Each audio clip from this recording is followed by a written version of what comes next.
I stood on my sister-in-law's front porch at exactly 7 p.m., just like she demanded, ready to babysit her 3 kids for what she called an emergency. I rang the doorbell. No answer. I knocked. Nothing. I tried the door handle. Locked. I walked around to the back. Every window was dark. Every curtain was drawn. The house was completely empty. Not just empty of people, empty of everything. No furniture, no toys, no clothes, no sign that anyone had ever lived there. My name is Sarah Mitchell. I'm 28 years old, and what I discovered that night revealed a family secret so twisted it destroyed my marriage and sent my brother to prison. Let me back up 6 hours, because you need to understand the relationship I had with my sister-in-law, Jessica, to understand why what happened next was so shocking. Jessica married my brother David 3 years ago. From day one, she treated me like her personal assistant. Need someone to pick up dry cleaning? Call Sarah. Need someone to watch the kids while you get your nails done? Call Sarah. Need someone to clean your house before your mother-in-law visits? Call Sarah. I said yes every time because I loved my brother, because I wanted to be a good sister, because I thought that's what family did for each other. I was wrong. That Tuesday afternoon, I was at my job at the marketing firm when my phone rang. Jessica's name flashed on the screen. I almost didn't answer. I was in the middle of a presentation to a major client, but Jessica had a way of making you feel guilty if you didn't drop everything for her. "Sarah, thank God," she said before I could even say hello. Her voice was frantic, panicked. "I need you to babysit tonight. It's an emergency." What kind of emergency? I stepped out of the conference room, apologizing to my colleagues. "David's in the hospital. Car accident. I need to be there with him. The kids can't come. Hospital policy." My heart stopped. "Is he okay? How bad is it?" "I don't know. They won't tell me anything over the phone. I need to get there now. Can you watch Emma, Tyler, and Lily? Please, Sarah. I have no one else." Emma was 7. Tyler was 5. Lily was 3. I'd babysat them dozens of times. They were good kids, sweet kids, kids who deserved better than the chaos their parents constantly created. Of course. "What hospital? I'll meet you there after." "No, the kids need to stay home. They need their routine. Just go to the house at 7. I'll leave the key under the flower pot. The kids will already be in their pajamas. Just put them to bed and wait for me to get back." "Jessica, are you sure David's okay? Which hospital?" "I have to go. 7 o'clock, Sarah. Don't be late." She hung up.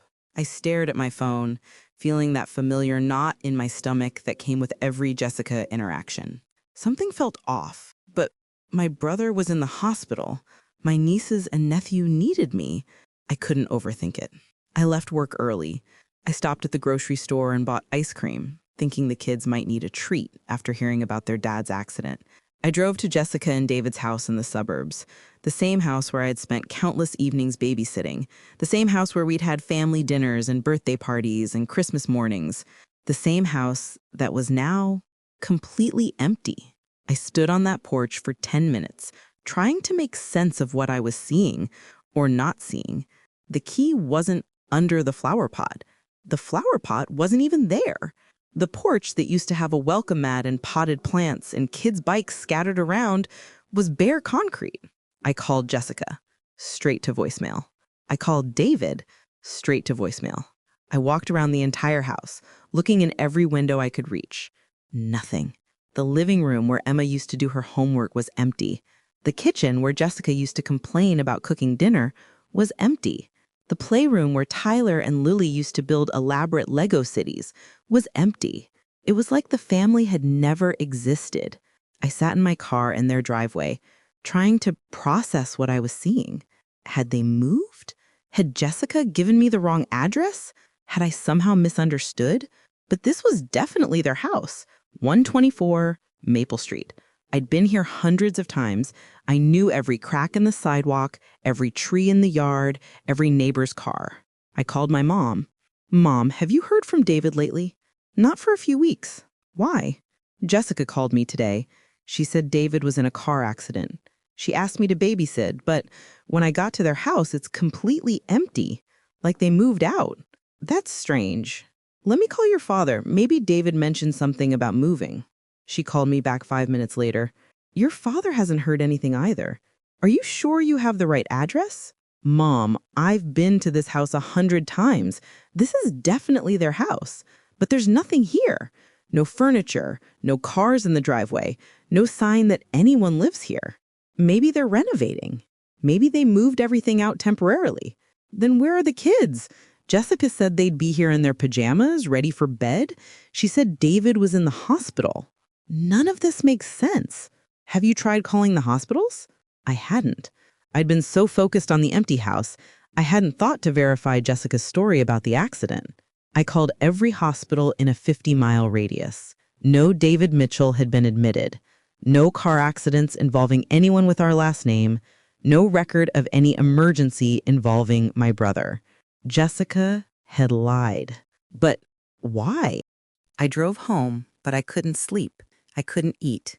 I couldn't stop thinking about that empty house and Jessica's panicked phone call and the 3 kids who were supposed to be there but weren't. At 2 a.m., I did what any reasonable person would do in 2024. I started stalking their social media. Jessica's Facebook page hadn't been updated in 3 weeks. Her last post was a photo of the kids at a playground with the caption, "Beautiful day with my babies." But when I looked closer at the photo, something was wrong. The playground equipment looked different. The trees in the background weren't the trees from any park in our city. David's Instagram was even stranger. His last post was from a month ago, a photo of a sunset with no location tag and no caption. Before that, nothing for 2 months. I went back through their posts from the past year, slowly, carefully, looking for clues I'd missed, and I found them. In March, Jessica had posted a photo of their living room with the caption, "Spring cleaning." But in the background, I could see boxes, lots of boxes, like they were packing. In April, David had posted a photo of his car with the caption, "Road trip ready." But the car was loaded with suitcases and bags, more than you'd need for a weekend getaway. In May, Jessica had posted a photo of the kids playing in a yard that wasn't their yard. The house in the background wasn't their house, but she tagged the location as our city. They'd been planning this for months, whatever this was. I called in sick to work the next day. I drove back to their house in the daylight, hoping I'd somehow been wrong about what I'd seen. But the house was still empty, still dark, still abandoned. I knocked on the neighbor's door, Mrs. Patterson, an elderly woman who'd lived next door for 30 years. She'd always been friendly with Jessica and the kids. "Oh, Sarah, I was wondering when someone from the family would come by. Mrs. Patterson, where are David and Jessica? Where are the kids?" They moved out about 2 weeks ago. Big moving truck came on Saturday morning, took everything. Jessica said they were relocating for David's job, but she seemed upset about it. The kids were crying. Did she say where they were moving? No, dear. She was very vague. Said it was far away. Said they might not be back for a long time. Did David seem upset too? Mrs. Patterson frowned. That's the strange thing. I never saw David that day, or the week before. Just Jessica and the kids and the moving men. I asked Jessica where David was, and she said he'd already gone ahead to start the new job. But it seemed odd that he wouldn't be there to help with the move. My blood ran cold. When was the last time you saw David? Oh, it's been weeks, maybe a month. I used to see him every morning when he left for work, but I haven't seen him in quite a while. I thanked Mrs. Patterson and walked back to my car on shaking legs. David hadn't been at the house when they moved. Jessica had been vague about where they were going. The kids were crying. This wasn't a family relocation. This was something else entirely. I drove straight to the police station. I'd never filed a missing person report before. I didn't know what to expect, but I knew something was seriously wrong. Officer Martinez was young, maybe my age, with kind eyes and a patient demeanor. He listened to my story without interrupting. When I finished, he was quiet for a moment. "So, your brother's wife called you to babysit, claiming he was in a car accident, but when you arrived at their house, it was empty, and you've discovered they moved out 2 weeks ago without telling anyone in the family?" "Yes. And the neighbor says she hasn't seen your brother in about a month, even though his wife was still living in the house until 2 weeks ago?" "Yes. And there's no record of any car accident or hospital admission?" I called every hospital in the area. Nothing. Officer Martinez made notes on his computer. How would you describe your brother's relationship with his wife? Complicated. Jessica is demanding, controlling. She always seemed to be managing David's life, his schedule, his friendships, his relationship with our family. But I thought that was just her personality. I thought David was okay with it. Did your brother ever mention any problems in the marriage? Any fights? Any concerns about his wife's behavior? I thought about it. Really thought about it. Actually, yes. About 6 months ago, David seemed different, quieter, more withdrawn. When I asked him about it, he said Jessica was going through a difficult time and he was trying to be supportive. But he looked scared. I thought I was imagining it. Scared of what? I don't know. He wouldn't elaborate. But he stopped coming to family dinners. He stopped returning my calls as quickly. It was like Jessica was isolating him from everyone. Officer Martinez nodded. That's a common pattern in abusive relationships. The abuser gradually cuts the victim off from their support system. You think Jessica was abusing David? I think we need to find your brother and make sure he's safe. I'm going to open a missing person case. I'll need some information from you. We spent the next hour going through David's details, his full name, date of birth, physical description, last known address, place of employment, vehicle information, known associates. It was surreal, describing my own brother like he was a stranger. What about the children? Emma, Tyler, and Lily. If David is missing and Jessica has taken them somewhere, are they safe? That's a good question. Do you have any reason to believe the children are in danger? I don't know. Jessica has always been a good mother as far as I could tell. But if she's done something to David, if she's capable of that kind of violence, let's take this one step at a time. First, we find your brother. Then we figure out what happened to his family. Officer Martinez suggested I contact David's employer to see if he'd actually quit his job or if he'd simply stopped showing up. David worked as an accountant for a mid-sized firm downtown. I'd met his boss, Mr. Chen, at a few company parties. "Sarah, I'm so glad you called," Mr. Chen said when I reached him. "We've been trying to reach David for 3 weeks. He just stopped coming to work. No notice, no explanation. It's very unlike him." 3 weeks? Are you sure? Positive. His last day was a Tuesday. He seemed normal that morning, had a full schedule of client meetings, but he never came back from lunch. We thought maybe he was sick, but he didn't answer his phone. We sent someone to his house to check on him, but no one answered the door. Did you try calling Jessica? We don't have her contact information. David always kept his personal life very private. We only had his cell phone number and his home address. Mr. Chen, did David seem different in the weeks before he disappeared? Stressed? Worried? Scared? There was a pause. Now that you mention it, yes. He'd been making a lot of personal phone calls, whispering conversations. He seemed distracted. And he'd been asking a lot of questions about the company's financial procedures, how we handle client accounts, how we track money transfers. It was odd because he'd been working here for 5 years. He knew all of that already. My heart started racing. What kind of questions specifically?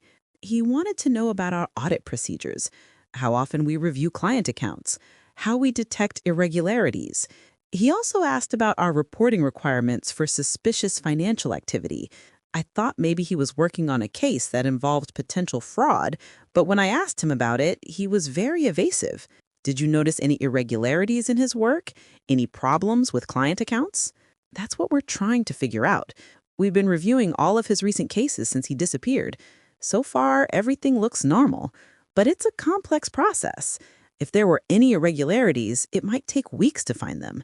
I thanked Mr. Chen and immediately called Officer Martinez. I think David might have discovered something at work, something that put him in danger. What kind of something? Financial fraud, maybe? His boss said he'd been asking a lot of questions about audit procedures and suspicious activity reporting, and then he just disappeared. That's interesting. Let me contact the Financial Crimes Unit. They might want to take a look at this. Detective Sarah Williams from the Financial Crimes Unit called me the next day. She had a no-nonsense voice and got straight to the point. Miss Mitchell, I understand your brother may have discovered financial irregularities at his workplace before he disappeared? That's what his boss thinks. David was asking a lot of questions about fraud detection and audit procedures. I've been in touch with his employer. They're cooperating with our investigation, but I also need to look at your brother's personal finances. Do you know if he had any joint accounts with his wife? I assume so. They've been married for 3 years. I'm going to need you to help me get access to those records. As his next of kin, you can request information about his accounts if we can establish that he's truly missing and potentially in danger. We met at the bank the next morning. David and Jessica had 3 joint accounts: checking, savings, and a money market account. Detective Williams reviewed the statements while I sat beside her, trying to understand what she was seeing. "This is interesting," she said, pointing to a series of transactions from 2 months ago. Large cash withdrawals, $5,000 here, $3,000 here, $7,000 here, all within a 2-week period. Is that unusual? For most people, yes. That's $15,000 in cash withdrawals in 2 weeks. But look at this. She pointed to another section of the statement. The money was deposited back into the account within days of each withdrawal, same amounts. Like someone was testing the system. Testing it for what? Maybe to see if large cash transactions would trigger any alerts, or maybe to see how much cash they could access quickly if they needed to. So he did discover something at work. It looks that way.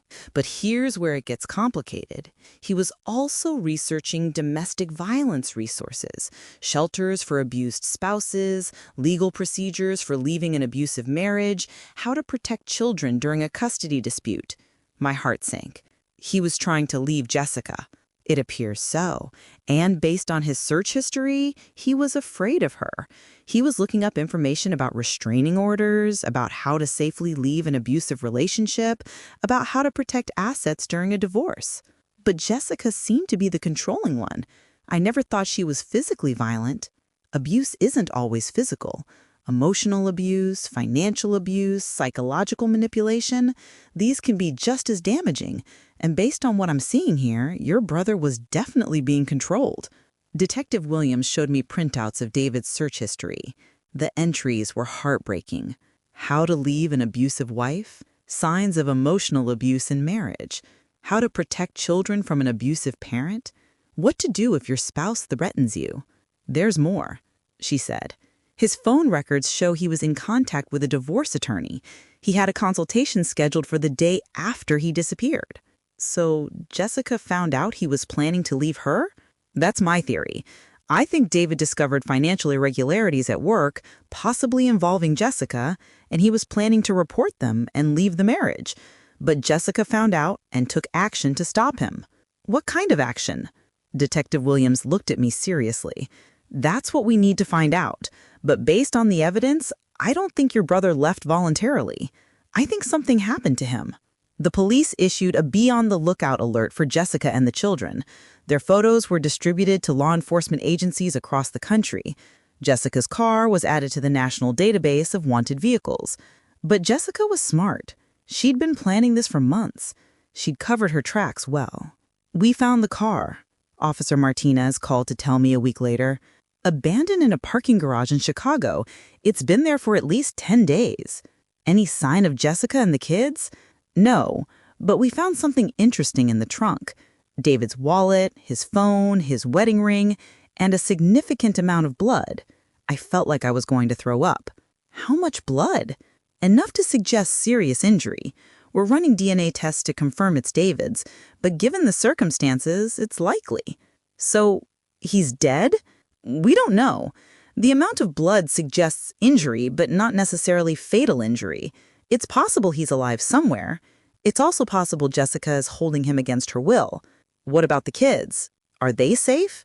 We don't know that either, but we have to assume they're with Jessica, and we have to assume they're in danger. The FBI got involved. Missing children across state lines made it a federal case. Agent Rebecca Torres was assigned as the lead investigator. She was a specialist in family abduction cases. "Ms. Mitchell," she said when we met, "I need you to think carefully about any conversations you had with Jessica in the months before this happened. Any mention of places she wanted to visit, people she knew in other states, family members who might help her hide." Jessica didn't have much family. Her parents died when she was young. She has a sister in California, but they weren't close. She always said she felt more comfortable with David's family than her own. What about friends, coworkers, anyone who might provide shelter or assistance? Jessica didn't work. She was a stay-at-home mom.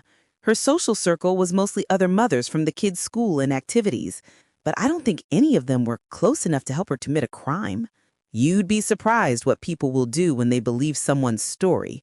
If Jessica told them she was fleeing an abusive husband, if she convinced them David was dangerous, they might help her without realizing they were aiding a fugitive. Agent Torres was right. Jessica was manipulative. She was convincing.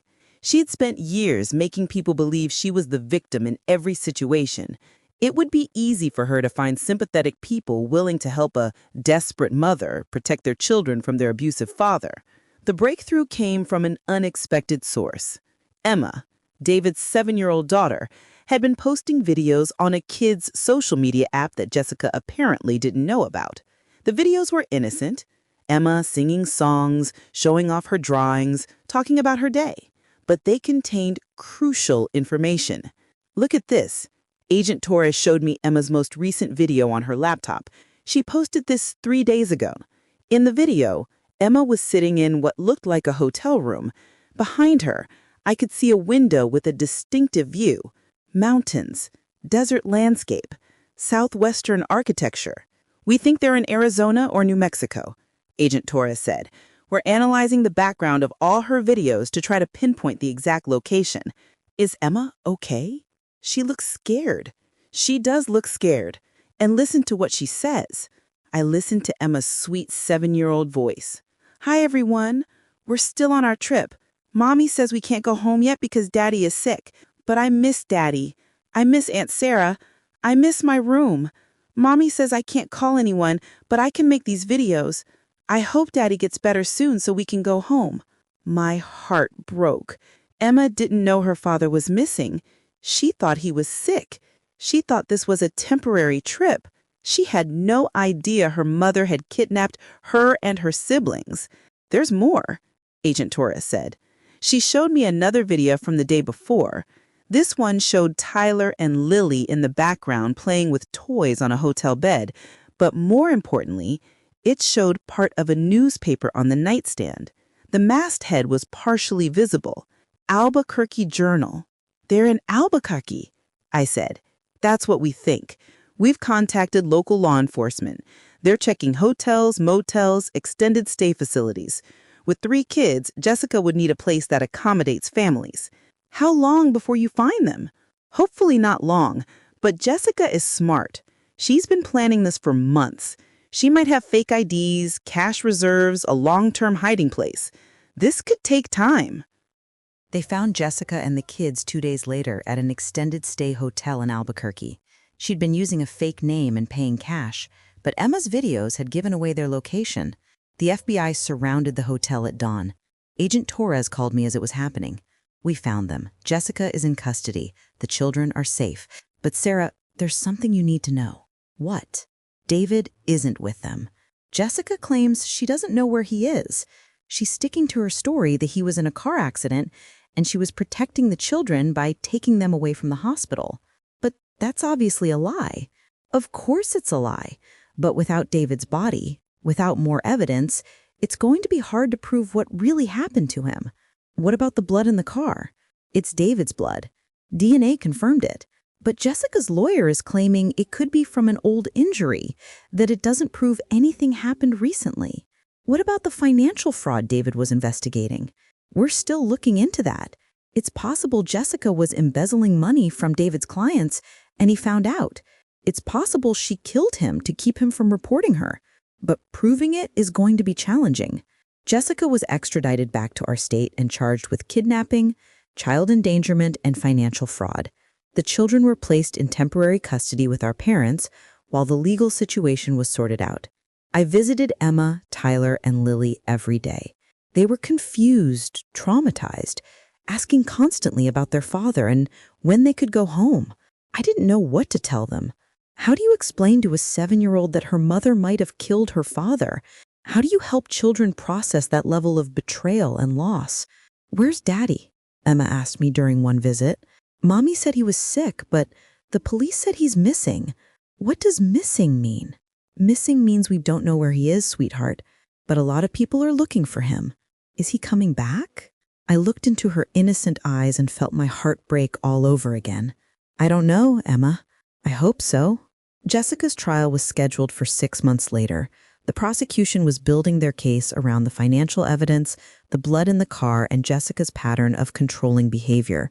But without David's body, without a clear cause of death, it was going to be difficult to prove murder. The good news is, Prosecutor Amma Hayes told me, we have strong evidence for the kidnapping and fraud charges. Jessica definitely took those children across state lines without permission, and the financial records show clear evidence of embezzlement from David's client accounts. What about the murder charge? That's trickier. We can prove David disappeared under suspicious circumstances. We can prove Jessica lied about the car accident. We can prove she cleaned out their bank accounts and fled with the children, but proving she actually killed him is going to require more evidence. What kind of evidence? Ideally, David's body, or a witness, or a confession, or some kind of physical evidence that directly links Jessica to his death. What if you don't find any of that? Then we prosecute her for what we can prove: kidnapping, child endangerment, embezzlement. She'll still go to prison for a long time, but she might not be held accountable for what happened to David. The thought of Jessica escaping a murder charge was infuriating, but I understood the legal system. You can't convict someone of murder without proof that a murder actually occurred. 3 weeks before the trial, Agent Torres called with surprising news. "We found someone who might have seen what happened to David." "Who?" "A homeless man named Robert Chen. He's been living in the woods behind the industrial park where David's car was found. He came forward after seeing Jessica's photo in the newspaper." "What did he see?" "He says he saw a woman matching Jessica's description arguing with a man in the parking lot 3 weeks ago, late at night. He says the argument got physical. He says he saw the woman hit the man with something and the man fell down. Then she dragged him to a car and drove away." "Can he identify Jessica?" "He picked her out of a photo lineup. He's willing to testify." "Is he credible? Will a jury believe a homeless man?" "That's the challenge. Robert has a history of mental illness and substance abuse. Jessica's defense attorney will try to discredit his testimony, but his story matches the physical evidence. The timing, the location, the blood in the car, it all fits." "What about David? Did Robert see what happened to him after Jessica put him in the car?" "No. He says he was scared and hid until they drove away, but he's been living in those woods for months. He knows the area well. He's offered to help us search for David's body." Robert led the police to several locations where he thought Jessica might have disposed of David's body: abandoned buildings, construction sites, remote areas of the woods. The search took weeks. They found David in an old well behind a defunct factory, 20 miles from where his car was discovered. He'd been shot twice in the chest. The medical examiner estimated he'd been dead for about 3 weeks, exactly the timeline that matched his disappearance.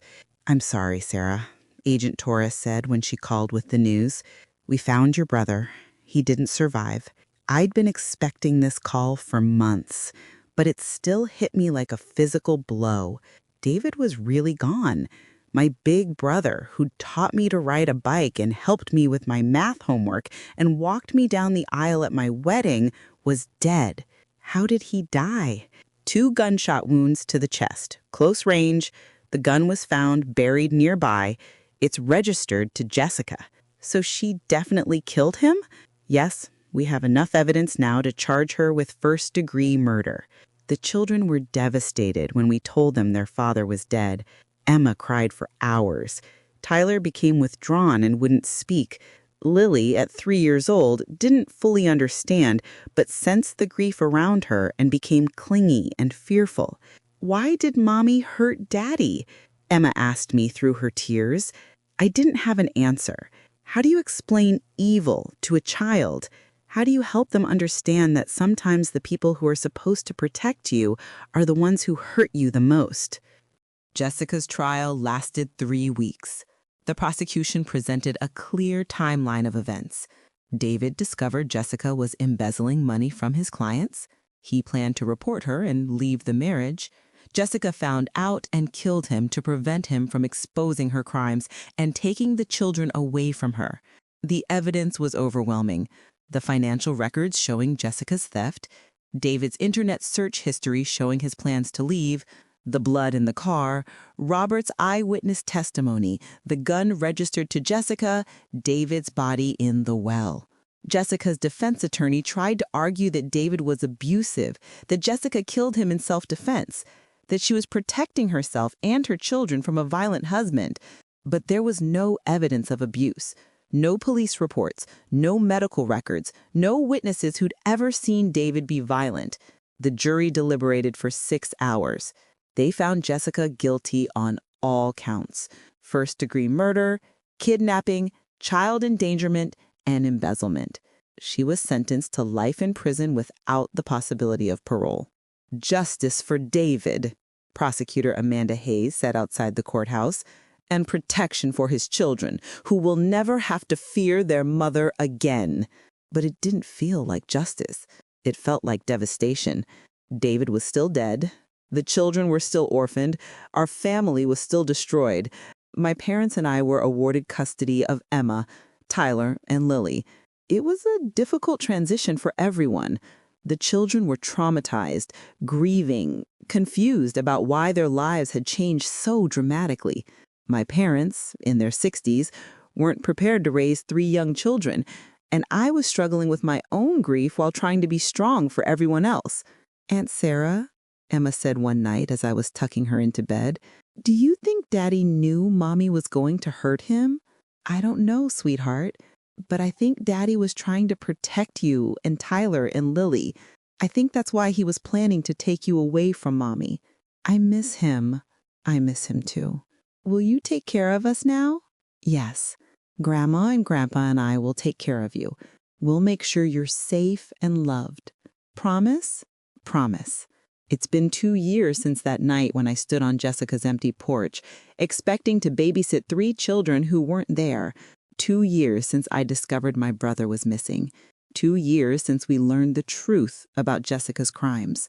The children are doing better. Emma's in therapy and doing well in school. Tyler has started talking again and is making friends.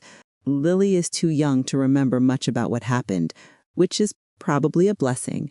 We've moved to a new house, away from the memories and the media attention. We've created new routines, new traditions, new ways of being a family without David. It's not the family any of us expected, but it's the family we have. The investigation into Jessica's embezzlement revealed the full scope of her crimes. Over the course of 2 years, she'd stolen more than $200,000 from David's clients by manipulating their accounts and transferring money to accounts she controlled. She was sophisticated about it, Detective Williams explained to me. She used David's access to client accounts to make small transfers that wouldn't be immediately noticed. She created fake invoices and billing statements to cover the missing money. She was careful to spread the thefts across multiple accounts, so no single client would lose enough to trigger an investigation. How did David find out? One of his clients called to question a large withdrawal that Jessica had made. David started investigating and realized the pattern. He found evidence of dozens of fraudulent transactions over 2 years. Why didn't he report it immediately? Based on his search history and the timeline, it looks like he was trying to figure out how to handle it. He was researching whether he could be held legally responsible for his wife's crimes. He was looking into whether he could make restitution to the clients without going to prison himself. He was trying to protect his children from the scandal. And Jessica found out he knew? She must have. Maybe she saw his search history. Maybe she noticed him acting differently. Maybe she found evidence that he was planning to leave. But she definitely knew he was a threat to her freedom. The stolen money was never recovered. Jessica had hidden it in offshore accounts and cryptocurrency investments that were nearly impossible to trace. David's clients lost their life savings. Several elderly people lost their retirement funds. A young couple lost the money they'd saved for their children's college education. Jessica's crimes had destroyed more than just our family. She devastated dozens of innocent people who trusted David to manage their finances. The case attracted significant media attention. Mother kills husband, flees with children. Embezzlement scheme leads to murder. The soccer mom, who was really a killer. Reporters camped outside our house. They followed the children to school. They called constantly asking for interviews, offering money for exclusive stories. "We need to protect the kids from this," my mother said. "They don't need to see their mother's face on the news every night." We hired a lawyer to help us navigate the media circus. We issued a statement asking for privacy for the children. We changed our phone numbers and installed security cameras. We did everything we could to shield Emma, Tyler, and Lily from the public fascination with their family's tragedy. But it was impossible to completely escape it. The story was too sensational. A beautiful suburban mother who seemed perfect on the outside, but was a killer and thief on the inside. It was the kind of story that captured public imagination and refused to go away. "Why do people care so much about our family?" Emma asked me one day after a reporter approached her at the playground. "Because what happened to us is unusual and scary. People want to understand how someone like your mother could do the things she did. Do you understand it?" "No, sweetheart. I don't think I'll ever understand it." As part of the legal proceedings, Jessica underwent extensive psychological evaluation. The results were disturbing, but not surprising. Dr. Patricia Reeves, the forensic psychologist who evaluated Jessica, explained her findings to the prosecution team. I was allowed to attend the briefing as a victim's family member. Jessica exhibits classic signs of narcissistic personality disorder with antisocial traits, Dr. Reeves said. She has no empathy for others. She sees people as objects to be used for her benefit. She's highly manipulative and has an inflated sense of her own importance and intelligence. Did she show any remorse for killing David? Prosecutor Amanda Hayes asked. None whatsoever. She continues to maintain that David was abusive and that she was protecting herself and her children. She shows no grief for his death, no concern for how his murder has affected the children, no acknowledgement that her actions were wrong. What about the embezzlement? She justifies that by claiming David wasn't providing adequately for the family. In her mind, she was entitled to that money because she deserved a better lifestyle than David could provide. Is she mentally ill? She has a personality disorder, but she's not mentally ill in the legal sense. She knew right from wrong. She planned her crimes carefully. She understood the consequences of her actions. She's fully responsible for what she did. The evaluation confirmed what I'd suspected for years. Jessica wasn't a victim of circumstances or mental illness. She was a calculating predator who'd used and manipulated everyone around her, including her own children. Emma, Tyler, and Lily have been in therapy since the day we got custody of them. Dr. Michelle Santos, a child psychologist who specializes in trauma, has been working with them to process their experiences and develop healthy coping mechanisms. Children are remarkably resilient, Dr. Santos told me during one of our family sessions, but they need consistency, safety, and honest communication to heal from this kind of trauma. How do we talk to them about what their mother did without destroying their ability to trust people? We focus on the fact that most people are good. We help them understand that their mother was sick in a way that made her dangerous, that doesn't mean all adults are dangerous. We teach them to recognize healthy relationships and to speak up if they ever feel unsafe. Emma has made the most progress. She's old enough to understand what happened and to verbalize her feelings. She's angry at her mother for lying to her and for hurting her father, but she's also sad and confused about losing both parents. I love Mommy, but I hate what she did, Emma told Dr. Santos during one session. Is that okay? It's completely okay, Dr. Santos replied. You can love someone and still be angry about their choices. You can miss someone and still be glad you're safe from them. Tyler has been more challenging. He was old enough to witness some of the conflict between his parents, but too young to understand it. He's had nightmares, behavioral problems at school, and difficulty trusting new adults. Lily, being the youngest, has adapted most easily to her new life. She calls my parents Grandma and Grandpa, and me Aunt Sarah, but she started to see us as her primary family. She doesn't ask about her mother anymore, which is both heartbreaking and probably healthy. David's life insurance policy provided some financial security for the children, but it wasn't enough to cover their long-term needs. College funds, therapy costs, and basic living expenses for 3 children added up quickly. The victims of Jessica's embezzlement scheme organized a fundraiser for the children. It was a touching gesture from people who had also been hurt by Jessica's crimes, but wanted to help David's kids. Your brother was a good man who got caught up in his wife's schemes, said Mrs. Patterson, one of the victims who lost her retirement savings. These children shouldn't suffer because of their mother's choices. The fundraiser raised $50,000, which we put into education funds for Emma, Tyler, and Lily. It won't pay for everything, but it's a start.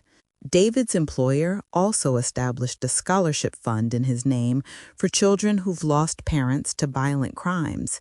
It was a meaningful way to honor his memory and help other families facing similar tragedies. Even though Jessica was convicted and sentenced, the investigation into her crimes continues. Federal authorities are still trying to trace the stolen money and recover assets for the victims. We've identified several offshore accounts that Jessica used to hide the money, Agent Torres told me during a recent update. But accessing those funds is complicated by international banking laws and cryptocurrency regulations.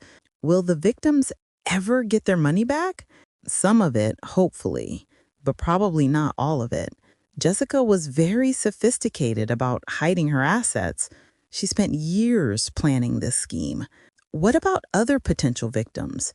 Could there be more people she stole from? We're still investigating. Jessica had access to a lot of financial information through David's work. It's possible she victimized people we haven't identified yet. The scope of Jessica's crimes continues to expand as investigators dig deeper into her activities. She wasn't just a woman who killed her husband in a moment of rage. She was a career criminal who spent years systematically stealing from innocent people. 6 months after Jessica was sentenced, she started writing letters to the children. The prison allowed her to send mail, but we had the right to screen it before deciding whether to give it to Emma, Tyler, and Lily. The letters were manipulative and self-serving. Jessica portrayed herself as a victim who'd been wrongly convicted. She claimed she missed the children and wanted to maintain a relationship with them. She asked them to visit her in prison. "What should we do with these?" my mother asked, holding a stack of Jessica's letters. "Throw them away," I said immediately. The children don't need to be manipulated by her anymore. But what if they want to know what she's saying? What if they want to maintain some kind of relationship with their mother?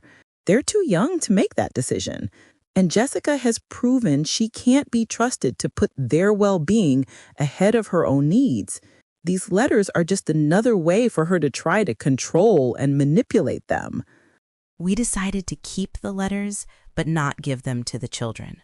When they're adults, If they want to read what their mother wrote to them, they can make that choice. But for now, our job is to protect them from further harm. It's been 3 years since that night when I stood on Jessica's empty porch. 3 years since I discovered my brother was missing. 3 years since our family was destroyed and rebuilt in a completely different form. Emma is 10 now. She's doing well in school and has made close friends. She still sees Dr. Santos monthly, but she's learned to talk about her feelings and to trust the adults in her life. She wants to be a lawyer when she grows up so she can help people like David tried to do. Tyler is 8. He's more outgoing now and has joined a soccer team. He still has occasional nightmares, but they're less frequent. He's started asking questions about his father and wants to know stories about David's childhood. I love sharing those memories with him. Lily is 6 and starting 1st grade. She's a happy, energetic child who doesn't remember much about the trauma. She calls my parents Mom and Dad now, which sometimes makes me sad, but is probably healthy for her. She needs stability and consistency more than she needs to remember parents who can't be part of her life. We've created new traditions, family game nights, annual camping trips, birthday celebrations that focus on joy instead of loss. We're not the family any of us expected to be, but we're a family that works. Looking back, there were signs of Jessica's true nature that I missed or ignored. The way she isolated David from his friends and family, the way she controlled every aspect of his life, the way she always portrayed herself as the victim in every situation, the way she demanded constant attention and support from everyone around her. I should have seen it, I told Dr. Santos during one of our family therapy sessions. I should have recognized that David was in an abusive relationship.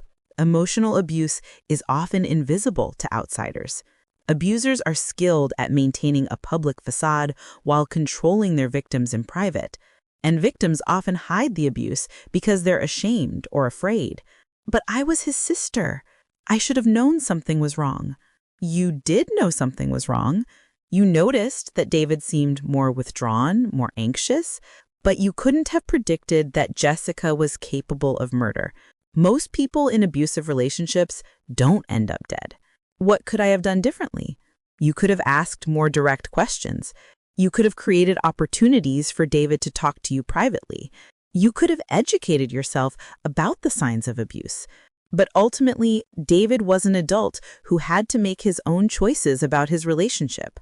The guilt is something I'll probably carry forever. The feeling that I failed my brother, that I should have done more to protect him. But I'm learning to focus on what I can control now, taking care of his children and making sure they grow up knowing they're loved and safe. Jessica's crimes continue to affect people beyond our immediate family. David's former clients are still dealing with the financial devastation of her theft. Some have had to delay retirement. Others have lost their homes. Several elderly victims have had to move in with their adult children because they no longer can afford to live independently. The money was just money, said Mr. Rodriguez, one of the victims, but the trust is gone. I don't know if I'll ever be able to trust a financial advisor again. Jessica didn't just steal my savings. She stole my peace of mind. The ripple effects of Jessica's crimes will last for decades. The children she orphaned, the clients she robbed, the community that trusted her, the family members who have to live with the knowledge that they missed the signs of her true nature. But there have also been positive outcomes. The case led to new regulations in David's industry about oversight of client accounts. The children's recovery has inspired other families dealing with trauma. The community has come together to support the victims and prevent similar crimes. Last month, Jessica's lawyer contacted us about a possible appeal. She's claiming her original attorney was incompetent and that she deserves a new trial. The lawyer wanted to know if we'd be willing to support a plea bargain that would reduce her sentence in exchange for information about where she hid the stolen money. Absolutely not, I told the lawyer. Jessica had her chance to cooperate during the original investigation. She chose to lie and manipulate instead. She doesn't get to negotiate now. The information could help recover millions of dollars for the victims. The victims deserve justice more than they deserve money. Jessica deserves to spend the rest of her life in prison for what she did to David and those children. The appeal was denied. Jessica will remain in prison for the rest of her life, which is exactly where she belongs. Emma asked me recently if I think her mother will ever admit what she did wrong. Do you think Mommy will ever say she's sorry for hurting Daddy? I don't think so, sweetheart. Some people aren't capable of admitting their mistakes or feeling sorry for the pain they cause others. And that makes me sad. It makes me sad too. But we can't control what other people do. We can only control how we respond to what they do. I want to forgive Mommy, but I don't know how. Forgiveness doesn't mean you have to forget what happened or pretend it was okay. Forgiveness means you don't let anger and hatred control your life. You can forgive your mother for your own peace of mind, even if she never asks for forgiveness. Emma is wise beyond her years. All three children are. They've had to grow up faster than they should have, but they're growing up to be compassionate, resilient people who understand the value of honesty and kindness. I still think about that night when I stood on Jessica's empty porch, expecting to babysit 3 children who weren't there. I think about how different things might have been if I'd asked more questions, if I'd been more suspicious of Jessica's story, if I'd called the police immediately instead of trying to figure it out myself. But I also think about how that night led to the discovery of David's disappearance, and ultimately to justice for his murder. If I hadn't gone to that house, if I hadn't found it empty, if I hadn't started investigating, Jessica might have gotten away with her crimes. David's body might never have been found. The children might have grown up believing their father had abandoned them. In a strange way, Jessica's demand that I babysit that night was the beginning of the end of her carefully constructed lies. She thought she was manipulating me one last time, using me to create an alibi of her absence while she disposed of evidence or made her escape. But instead, she gave me the clue that unraveled her entire scheme. David's death wasn't in vain if it prevents other families from experiencing similar tragedies. The changes in financial oversight procedures, the increased awareness of domestic abuse warning signs, the support systems for children who've lost parents to violence, these are David's legacy. Emma, Tyler, and Lily are David's legacy too. They're growing up to be kind, honest, resilient people who understand the importance of family and the value of truth. They're living proof that love can overcome evil, that children can heal from trauma, that families can be rebuilt after devastation. "Do you think Daddy would be proud of us?" Tyler asked me recently. "I think Daddy would be amazed by how strong and brave you've all been. I think he'd be proud of the way you've taken care of each other and the way you've learned to trust new people. I think he'd be happy that you're safe and loved. I wish he could see us now. I think he can see you, and I think he's watching over you every day." I don't know if that's true. I don't know if David's spirit is somehow present in our lives, but I know his love is present. His values are present. His influence on his children is present, and that's enough. If you're watching this and you recognize signs of abuse in your own life or in the life of someone you love, please don't ignore them. Don't make excuses.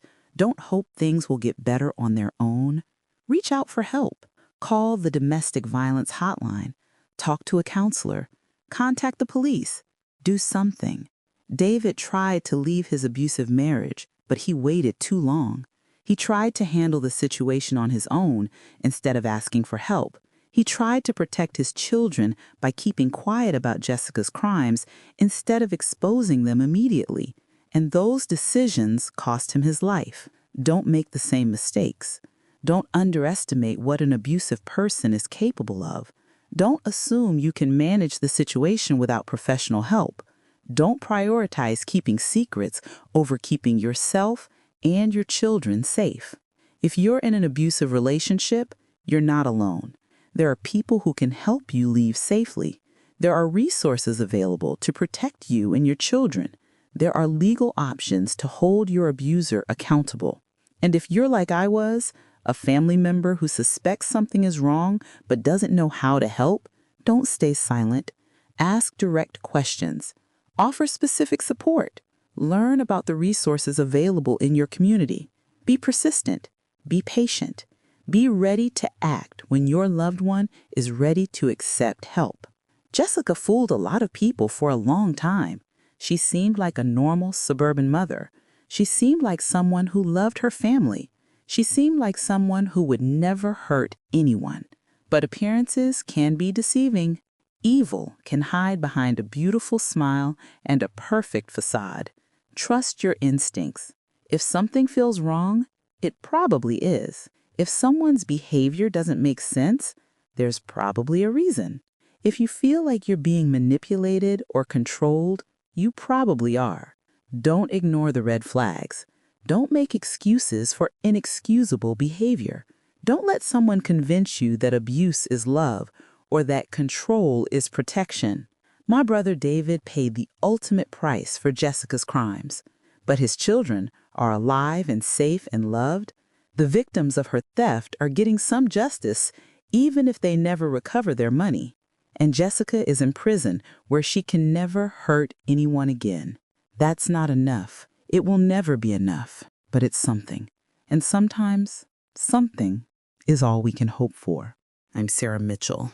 I'm 31 years old now. I'm raising my brother's 3 children with my parents. And I'm telling this story because I want people to understand that domestic abuse can happen to anyone, that financial crimes can destroy lives, and that sometimes the people we trust most are the ones who hurt us the most. If this story resonates with you, if you've experienced abuse or manipulation or betrayal by someone you loved, please share your story in the comments. You're not alone. There are thousands of us who've survived these experiences, who've rebuilt our lives after devastation, who've learned to trust again after betrayal. And if you're currently in a dangerous situation, please reach out for help. The National Domestic Violence Hotline is 1-800-799-7233. They have resources, safety planning assistance, and people who understand what you're going through. Thank you for listening to my story. Thank you for caring about David and his children. Thank you for being here. And remember, empty houses sometimes hold the biggest secrets. Trust your instincts. Ask questions. Don't ignore the red flags. And never underestimate what someone is capable of when they're desperate to protect their lives. David's story ended in tragedy, but his children's story is just beginning. And it's going to be a story of healing, hope, and love conquering evil. That's the story I'm committed to writing with them, one day at a time.